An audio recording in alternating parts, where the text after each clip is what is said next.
muna natin ang update sa Palasyo ng Malacanang. Bersamin sa aligasyon ni Digong na Malacanang sponsored si Trillanes. Sinabi po niya na yan daw po ay hallucination. Alamin nga natin ang detalye mula kay RH14, Ms. Leth Narciso. Ms. Leth. Sister L, tinawagan ng Malacanang na hallucination ang paratang ni dating Pangulong Rodrigo Duterte na si Pangulong Ferdinand Marcos Jr. ang nasa likod ng mga pag-atake ni dating Senator Antonio Trillanes.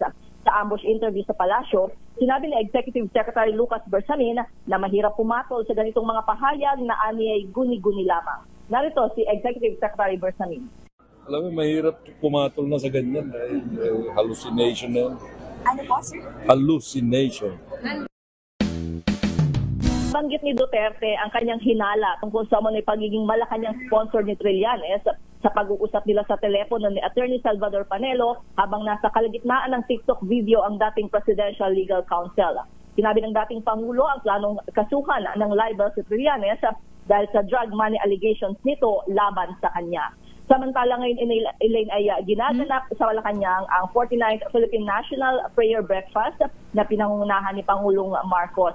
Ang PNPB ay pagsisipon ng mga leader mula sa gobyerno, business sector at sa iba't ibang faith community para hingin ang gabay ng Panginoon para sa bansa. Dinadaluhan ito ni Bersamin, retired Chief Justice Renato Puno na siyang spiritual advisor ng PNPB Foundation, Bishop Justice Raul Victorino, ang chairman ng PNPB at iba pang mga obispo at pastor sa Pilipinas. Isinusulong sa taunang pagtitipon na ito ang personal transformation at nagkakaisang pagkilos na nakaangkla sa mga prinsipyo ng pananampalataya at panalangin. Ito si Ms. Leth.